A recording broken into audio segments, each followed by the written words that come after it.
მოგესალმებით ეთერში დასოტევი საინფორმაციო გამოშვება დღის მთავარ სიახლეებს მარია მელიევა გაგაცნობთ. გამოდის 20 კაცი და საქართველოს მოქალაქეებს აწუხებს იმით, რომ თბილისის ცენტრალურ გამზირს კეტავს. ჩვენ ამას მოთმინებით ვუყურებთ, თუმცა ერთხელ დავასრულებთ ისე, რომ აღარ განმეორდეს. ამის შესახებ საქართველოს პრემიერ-მინისტრმა ირაკლი კობახიძემ განაცხადა, მისი თქმით უცხოური აგენტურა, სიმახინჯე და ფსევდოლიბერალების რადიკალიზმი უნდა დასრულდეს. ამასთან კობახიძის განცხადებითვე ადამიანები, რომლებიც თბილისში ქართული ოცნების საარჩევნო შტაბთან აქციებს მართავენ, უცხოური სპეცსამსახურების მიერ იმართებიან. მოვუწოდებ ყველას ყოფილ მაღალჩინოსნებს იქნება ეს გომელაური ლილუაშვილი, ღარიბაშვილი, რომ თუ ვინმეს გაქვთ ქართული ოცნების დანაშაულებრივი ჩანაწერები, ფაქტები, დოკუმენტები გადმოგვეცით და გავამზეურებთ. ეს დანაშაული კი არ არის, ეს არის გამოძიებისთვის ხელშეწყობა. ამის შესახებ ნაციონალური მოძრაობის ლიდერმა ირაკლი ნადირაძემ ლევან ხაბეიშვილის დაკავებასთან დაკავშირებით განაცხადა. მისი თქმით, ყველა ოპოზიციონერი რომც დააკავონ 4 ოქტომბრის აქცია მაინც გაიმართება და ასობით 1000 ადამიანი მაინც გამოვა ქუჩაში. დანაშაული ხომ ყველასთვის დანაშაული უნდა იყოს. თუ ლევან ხაბეიშვილმა თქვა, რომ მე ვთამბაზობ $200,000 და ამის გამო დაიჭირეს, ჩვენ ყველა მისი გუნდის წევრები, პოლიტიკური ლიდერები ვამბობთ იმავეს. ჩვენც ვთავაზობთ, მათ შორის გაორმაგებულსაც ვთავაზობთ და მოვიდნენ და დაგვიჭირონ. განაცხადა ნადირაძემ. რუსეთიდან და ბელარუსიდან პოლონეზე დრონებით თავდასხმა ევროპელების, ამერიკელებისა და ნატოს რეაქციის პირდაპირ გამოცდას და ასევე სერიოზულ საფრთხეს წარმოადგენს. რუსეთის აგრესიის შეჩერება მხოლოდ ძლიერი ნებითა და ერთიანი პოზიციით არის შესაძლებელი. საქართველოს ჩვენი პოლონელი მეგობრების გვერდით დგას, წერს სალომე ზურაბიშვილი X-ზე. შეგახსენებთ, რუსულმა დრონებმა პოლონეთის საჰაერო სივრცე დაარღვიეს. პოლონეთის პრემიერ-მინისტრ დონალდ ტუსკის ცნობით, ქვეყნის საჰაერო სივრცეში დრონების 19 შეჭრა დაფიქსირდა და პოლონეთმა ნატოს მეოთხე მუხლის ამოქმედება მოითხოვა. ლევან ხაბეიშვილის დაკავება კიდევ ერთხელ მიუთითებს იმაზე, რომ შიში არის მთავარი, რითაც ბიძინა ივანიშვილი გადაწყვეტილებებს იღებს. ამის შესახებ ლელო ძლიერი საქართველოსა და გახარია საქართველოსთვის თბილისის მერობის საერთო კანდიდატმა ირაკლი კუპრაძემ განაცხადა, რითაც ერთიანი ნაციონალური მოძრაობის პოლიტსაბჭოს თავმჯდომარე ლევან ხაბეიშვილის დაკავებას გამოეხმაურა. ირაკლი კუპრაძის თქმით, ლევან ხაბეიშვილი მორიგი პოლიტიკური პატიმარია ბიძინა ივანიშვილისა და რუსული რეჟიმის. ცნობისთვის, სუსმა ნაციონალური მოძრაობის ერთ-ერთი ლიდერი ლევან ხაბეიშვილი ქრთამის სახით მოხელეებისთვის ფულადი თანხების საჯაროდ დაპირების ფაქტზე დააკავა. გამოძიება სისხლის სამართლის კოდექსის 329 მუხლის მეორე ნაწილით მიმდინარეობს და სასჯელის სახით 4-დან 7 წლამდე თავისუფლების აღკვეთას ითვალისწინებს. ხაბეიშვილი გამორჩეულად აბსურდული საბაბით დააკავეს თვენახევრის წინანდელ განცხადებაზე. ივანიშვილი აგრძელებს პოლიტიკურ რეპრესიებს. ასე ეხმაურება პარტიის ფედერალისტები თავმჯდომარე გიგა ბოკერია ნაციონალური მოძრაობის ერთ-ერთ ლიდერ ლევან ხაბეიშვილის დაკავებას. ბოკერია აღნიშნავს, რომ საზოგადოების პასუხი პროტესტის გაგრძელება და გაფართოება უნდა იყოს. ივანიშვილის რეჟიმი კრიზისშია და ცდილობს ძალის დემონსტრირებას ამის გადასაფარად. ჩვენი საზოგადოების თითოეული ჩვენგანის ერთადერთი სწორი პასუხი პროტესტის გაგრძელება და გაფართოება უნდა იყოს და იქნება მანამ, სანამ ივანიშვილი ძალაუფლების დათმობას არ შეეგუება, განაცხადა გიგა ბოკერია. გერმანიის საგარეო საქმეთა მინისტრთან საქართველოში არსებული დასაძრახი ვითარება განვიხილეთ. მან მთხოვა გავაგრძელო გერმანიისთვის კომუნიკაცია სიცხადით, ღირსებითა და სიმტკიცით. ამის შესახებ საქართველოში გერმანიის ელჩი პიტერ ფიშერი X-ზე წერს. მე და გერმანიის საგარეო საქმეთა მინისტრმა იოჰან ვადეფულმა საქართველოში არსებული დასაძრახი ვითარება განვიხილეთ. მან მთხოვა გავაგრძელო გერმანიისთვის კომუნიკაცია სიცხადით, ღირსებითა და სიმტკიცით. მადლობა მინისტრო, კარგია იყო გერმანელი და ევროპელი, წერს ფიშერი. საქართველოში გერმანიის ელჩს სოლიდარობას ვუცხადებთ. ამის შესახებ საქართველოში ევროკავშირის წარმომადგენლობა X-ზე წერს. როგორც ევროკავშირის უმაღლესი წარმომადგენლის პრესპიკერმა განაცხადა, ევროკავშირი უარყოფს და გმობს საქართველოში ევროკავშირისა და მისი წევრი სახელმწიფოების როლისა და საქმიანობის შესახებ დეზინფორმაციას. წერს ევროკავშირის წარმომადგენლობა. საქართველოში ევროკავშირის წარმომადგენლობა გერმანიის საგარეო სამინისტროს პრესპიკერის განცხადებას გამოეხმაურა, რომელშიც ნათქვამია, რომ გერმანიის ელჩი თბილისში ფედერალური მთავრობის პოზიციას წარმოადგენს.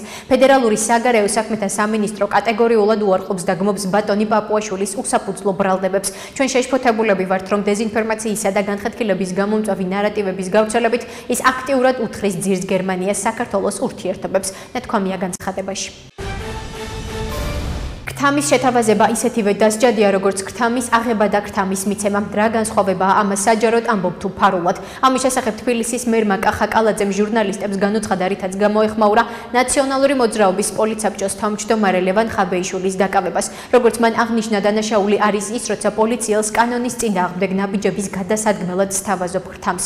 შესაბამისად, მის ამ ქმედებებში ჩანს დანაშაული, რაზეც შესაბამისმა უწყებებმა გააკეთეს განცხადება. ვიმეორებ, ქრთამის შეთავაზება ჩვეულებრივად არის დასჯადი. რა მნიშვნელობა აქვს საჯაროს შესთავაზა თუ ფარულად, რომ ყოფილიყო ფარული ვიდეო ჩანაწერი, სადაც ის ხვდება პირობითად სამართალ დამცავს, ამ სამართალ დამცავებს და გაიკეთებინა შეთავაზება. დაპირება ქრთამის მიცემაზე. რა განსხვავებაა ამ ყველაფერში? რა განსხვავებაა ამაში? საჯაროდ ამბობ თუ ფარულად. რა იყო ხაბეიშვილის მიზანი, მე ვერ წარმომიდგენია, არ ვიცი. არ მაქვს ამაზე ზუსტი ინფორმაცია. ალბათ თვითონ გააკეთებს განმარტებებს, როცა მიეცემა საშუალება, განაცხადა კალაძემ. ცნობისთვის, სახელმწიფო უსაფრთხოების სამსახურის ინფორმაციით ნაციონალური მოძრაობის ერთ-ერთი ლიდერი ლევან ხაბეიშვილი ქრთამის სახით მოხელეებისთვის ფულადი თანხების საჯაროდ დაპირების ფაქტზეა დაკავებული.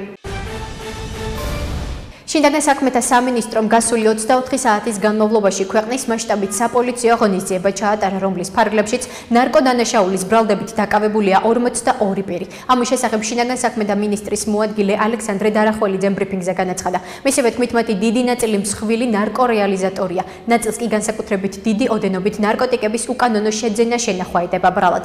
ნარკოდანაშავეები შინაგან საქმეთა სამინისტროს თანამშრომლებმა გენერალურ პროკურატურასთან ერთად თბილისსა და რეგიონებში ჩატარებული ოპერატიული, საგამოძიებო და საპროცესო ღონისძიებების შედეგად დააკავეს. დაკავებულებს შორის არიან როგორც საქართველოს, ასევე უცხო ქვეყნის მოქალაქეები.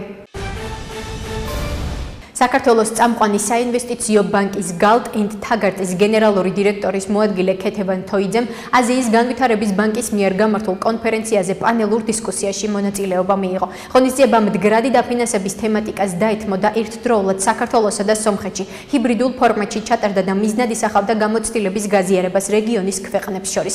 პანელურ დისკუსიაში საქართველოსა და სომხეთის ის წამყვანი კომპანიები მონაწილეობდნენ, რომლებიც მდგრადი კაპიტალის ბაზრებზე აქტიურად ოპერირებენ. პანელისტებმა აუდიტორიას საკუთარი წარმატების, გამოწვევებისა და მიღებული გამოცდილების შესახებ ინფორმაცია გაუზიარეს. აზიის განვითარების ბანკმა კი კაპიტალის ბაზრებზე მისი როგორც ტრანზაქციების მხარდამჭერის როლი მიმოიხილა. მოხარული ვართ, რომ Galt and Tagart ამ პროცესში საქართველოსა და სომხეთში კაპიტალის ბაზრის განვითარებისთვის მნიშვნელოვან ნაბიჯებს დგამს, განაცხადა ქეთევან თოიძემ. პარტიების ძლიერი საქართველო და გახარია საქართველოსთვის თბილისის მერობის საერთო კანდიდატი ირაკლი კუპრაძე ისნის რაიონის მაჟორიტარობის კანდიდატ გიორგი სიორიძესთან ერთად ადგილობრივ მოსახლეობას შეხვდა. ამის შესახებ ინფორმაციას ძლიერი საქართველო ავრცელებს. მათივე ცნობით ადგილობრივები მერობის კანდიდატს მძიმე საცხოვრებელი პირობების შესახებ ესაუბრნენ და არჩევნებში გამარჯვების შემთხვევაში პრობლემის მოგვარებას თხოვეს.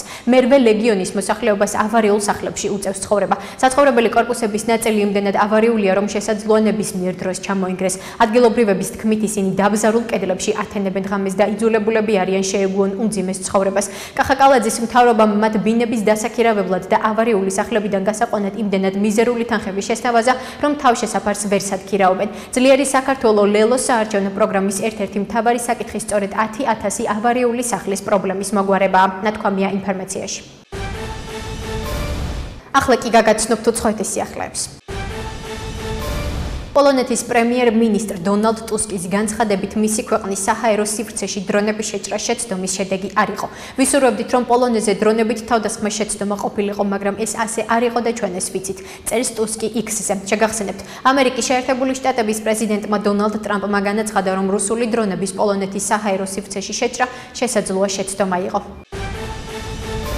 პრინცი ჰარი მოულოდნელი ვიზიტით კიევს ეწვია, ინფორმაციას გარდიანი ავრცელებს. გამოცემის ცნობით პრინცმა ჰარიმ განაცხადა, რომ სურს ყველაფერი გააკეთოს, რათა დაეხმაროს ქვეყანას ომში დაჭრილი ათასობით სამხედრო მოსამსახურის გამოჯანმრთელებაში. გარდიანი წერს, რომ უკრაინის დედაქალაქში ვიზიტის დროს ის და მისი გუნდი დაჭრილების რეაბილიტაციის მხარდასაჭერად ახალ ინვესტიციებს განიხილავენ. ჩვენ არ შეგვიძლია ომის შეჩერება, მაგრამ ყველაფერი შეგვიძლია გავაკეთოთ აღდგენის პროცესის დასახმარებლად. შეგვიძლია გავაგრძელოთ ამ ომში ჩართული ადამიანების და იმის ჰუმანიზაცია, რასაც ისინი განიცდიან. იმედი მაქვს, რომ ეს მოგზაურობა ხელს შეუწყობს ამ ყველაფრის გაცნობიერებას, ნათქვამია ინტერვიუში. მოგზაურობის დროს პრინცი უკრაინის ისტორიის ეროვნულ მუზეუმს ეწვევა. მუზეუმში ასევე მიწვეულია ომის 200 ვეტერანი. ვიზიტის ფარგლებში პრინცი ჰარი ასევე შეხვდება უკრაინის პრემიერ-მინისტრ იულია სვირიდენკოს. რუსეთმა და ბელარუსმა მასშტაბური ერთობლივი სამხედრო წვრთნების ზაპად 2025 დაიწყეს, რომელიც მოიცავს წვრთნებს ორივე ქვეყანაში, ასევე ბალტიისა და ბარენცის ზღვებში. წვრთნების მიზანია მეთაურებისა და შტაბების უნარების გაუმჯობესება, ჯარების რეგიონული და კოალიციური ჯგუფების თანამშრომლობის დონისა და საველე მომზადების დონის ამაღლება. აღნიშნულია რუსეთის თავდაცვის სამინისტროს ინფორმაციაში.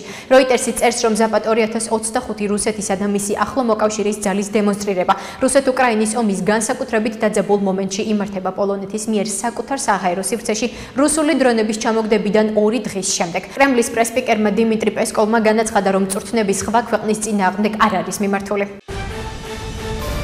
რუსეთის საჰაერო თავდაცვის სისტემებმა გასულ ღამეს 221 უკრაინული დრონი ჩამოაგდეს. ინფორმაციას რუსული მედია ქვეყნის თავდაცვის სამინისტროზე დაყრდნობით ავრცელებს. მათივე ინფორმაციით ყველაზე მეტი 85, 42 და 28 დრონი ბრიანსკის, სმოლენსკისა და ლენინგრადის ოლქებში ჩამოაგდეს. ლენინგრადის ოლქის გუბერნატორმა ალექსანდრე დროზდენკომ განაცხადა, რომ პრიმორსკის პორტში ერთ-ერთ გემზე უპილოტო საფრენი აპარატის თავდასხმის შედეგად ხანძარი გაჩნდა, თუმცა სწრაფად ჩააქრეს. შემთხვევას მსხვერპლი არ მოჰყოლია. დრონებით თავდასხმის გამო პულკოვოს აეროპორტში დროებითი შეზღუდვები დაწესდა და ფრენების განრიგი შეიცვალა. ასეთი იყო მიმდინარე სიახლეები მომავალ შეხვედრამდე.